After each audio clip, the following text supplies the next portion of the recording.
Well guys, क्या हो अगर आपके मॉम डैडी आपको मारने की कोशिश करने लगे। सो गाइस, आज मैं आपके लिए एक ऐसी मूवी लेके आया हूँ। मूवी की शुरुआत में हम एक लड़की को देखते हैं जो सो रही थी। तभी कोई उसका ब्लैंकेट खींच लेता है जिससे उसकी नींद खुल जाती है। तो वो चेक करने के लिए उठती है, लेकिन तभी कोई पीछे से उसके बाल पकड़कर उसे बेड पर पटक देता है। वो सर उठाकर देखती है तो उसे पता चलता है कि ये तो उसके डैड हैं। तो वो उनसे पूछती है कि क्या हुआ, लेकिन उसके डैड उसको कुछ जवाब नहीं देते और उसे गंदी नजर से देखने लगते हैं। फिर वो उससे कहते हैं कि मेरी बेटी कितनी बड़ी हो गई है। वो उसके बालों को छोड़ देते हैं और उसके चेहरे को टच करने लगते हैं। लड़की डर कर रोने लगती है और सोचती है कि ये उसके साथ क्या हो रहा है। तभी उसके डैड वहाँ से चले जाते हैं। अगली सुबह उसकी मॉम किचन में खाना बना रही होती है। तो वो लड़की सोचती है कि कल रात मेरे साथ जो हुआ उसके बारे में मुझे मॉम को बता देना चाहिए। लेकिन तभी उसकी बहन और उसका छोटा भाई वहाँ पर आ जाते हैं और थोड़ी देर बाद उसके डैड भी वहाँ पर आ जाते हैं और हंसते हुए उससे बात करने लगते हैं। तो वो लड़की, जिसका नाम मेरी है, वहाँ से उठकर चली जाती है। इसके बाद उसकी मॉम खाना लेकर आती है और जोर से टेबल पर पटक देती है और वो खाने को ऐसे खाती है जैसे वो कई दिनों से भूखी हो। मॉम को ऐसा करता देख वो लोग डर जाते हैं। मेरी का छोटा भाई खाना उगल देता है और कहता है कि खाने में बहुत ज्यादा नमक है। तभी उसकी मॉम खाने को उठाकर पागलों की तरह खाने लगती है। उन्हें समझ में नहीं आता कि उनके साथ क्या हो रहा है। कभी उनके पड़ोसी उनके यार्ड में अजीब से स्टेचू लगा देते हैं तो कभी कोई उनके घर के सामने मरा हुआ जानवर लटका देता है और रात में डैड अपनी बेटी के साथ अजीब सी हरकतें करने लगते हैं। तो कभी मॉम सुबह पागलों की तरह खाना खाने लगती है और वही खाना अपने बेटे से खाने को कहती है, लेकिन बेटा मना कर देता है और अपने डैड की तरफ देखता है। तो डैड कहते हैं कि अगर तुम्हें वो खाना नहीं खाना तो मत खाओ।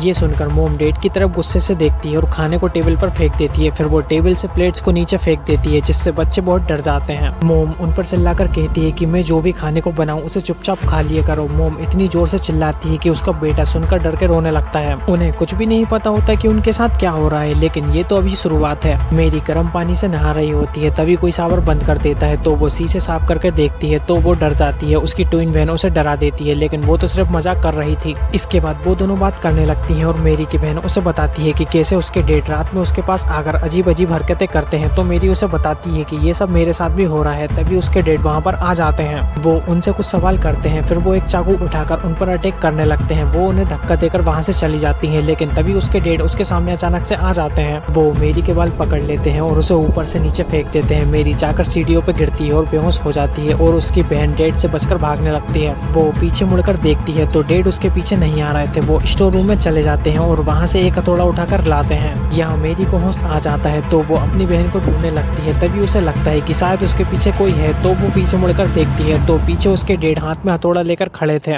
वो मेरी पर हथौड़े से अटैक करने लगते हैं। तभी उसकी बहन चिल्लाती है तो डैड रुक जाते हैं। वो डैड को एक पेन से मारती है, लेकिन उन्हें कुछ नहीं होता। फिर डैड उस पर हथौड़े से अटैक करते हैं, लेकिन वो नीचे झुक जाती है, जिससे हथौड़ा गेट पर लग जाता है। तभी नीचे से एक आवाज आती है जो उनके डैड की थी। तो ये आदमी हथौड़ा फेंककर वहाँ से चला जाता है और उसके डैड ऊपर आते हैं। तो वो दोनों उसे देखकर डरने लगती हैं। डैड उनसे पूछते हैं कि क्या तुम दोनों लड़ाई कर रही थी, लेकिन वो दोनों उनसे कुछ नहीं कहती। तभी उनका भाई रूम से बाहर आता है तो वो उससे भागने को कहती हैं। तभी कोई उस हथौड़े को उठाता है। वो उनकी मोम थी। वो डैड के पास आती है और उन पर अटैक करने लगती है। डैड मोम को पकड़ने की कोशिश करते हैं, लेकिन वो उन्हें धक्का देकर गिरा देती है। इसके बाद मोम एक मिस्टीरियस सी स्माइल देती है और रूम में चली जाती है। तभी उनकी असली मोम ऊपर आती है और उनसे पूछती है कि यहाँ पर क्या हो रहा है, लेकिन सभी उनसे डरते हैं और डैड जाकर रूम में चेक करते हैं, लेकिन उन्हें वहाँ पर कोई भी नहीं दिखता। अगले दिन डैड अपने भाई को बुलाते हैं। उनका भाई चर्च का एक फादर होता है। वो उनके घर आता है और उन्हें ऐसी और भी घटनाओं के बारे में बताता है। इसके बाद वो लोग डिसाइड करते हैं कि वो लोग रात में एक साथ सोएंगे। रात में छोटे बच्चे को टॉयलेट आती है तो वो किसी को बिना बताए टॉयलेट करने चला जाता है। तभी उसी की तरह सेम दिखने वाला बच्चा रूम में आता है। वो लड़का चाकू उठाकर एक अजीब सी स्माइल देता है और फादर को मारने लगता है, लेकिन वो रुक जाता है। तभी फादर आंखें खोलते हैं। अगले दिन फादर अपने सीनियरों से बात करता है, क्योंकि उसे पता था कि वो ये सब अकेले नहीं रोक सकता।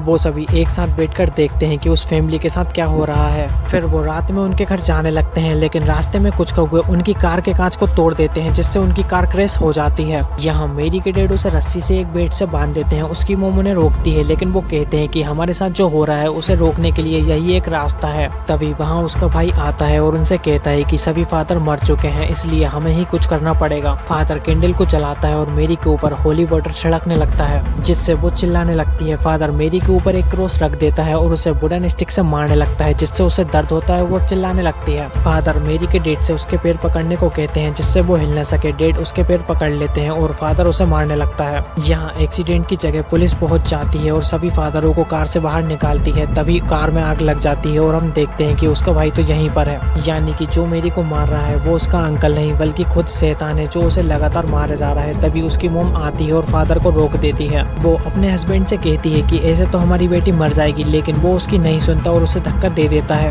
वो अपनी वाइफ के पास जाता है और उसका गला दबाने लगता है। तभी वाइफ एक कांच की बोतल उठाती है और हस्बैंड के सर पर मार देती है। हस्बैंड वाइफ को धक्का दे देता है, जिससे वो दीवार से टकरा जाती है और उसकी मौत हो जाती है। इसके बाद वो अपने भाई की तरफ देखता है जो एक डरावनी सी स्माइल कर रहा था। वो उस पर अटैक करने जाता है, लेकिन वो उसे धक्का दे देता है। वो उसे मारने ही वाला होता है कि तभी वहाँ पर असली फादर आ जाता है और कुछ मंत्र पढ़ने लगता है, जिससे वो शैतान वहाँ से चला जाता है। यहाँ मेरी नीचे जाने लगती है। तभी फादर उसके सामने एक मिरर रख देते हैं, जिससे वो शैतान उसकी बॉडी से निकल जाता है और फादर उस शैतान को अपने अंदर ले लेते हैं और अपने भाई से कहता है कि मुझे मार दो। वो उसके सीने में एक क्रॉस घुसा देता है, जिससे वो फादर और वो शैतान दोनों ही मर जाते हैं और यहीं पर हमारी मूवी खत्म हो जाती है। सो फ्रेंड्स, आई होप आपको वीडियो पसंद आई होगी और आप ऐसी ही अमेजिंग वीडियोस के लिए मेरे चैनल को सब्सक्राइब भी कर सकते हैं। Thanks for watching this video.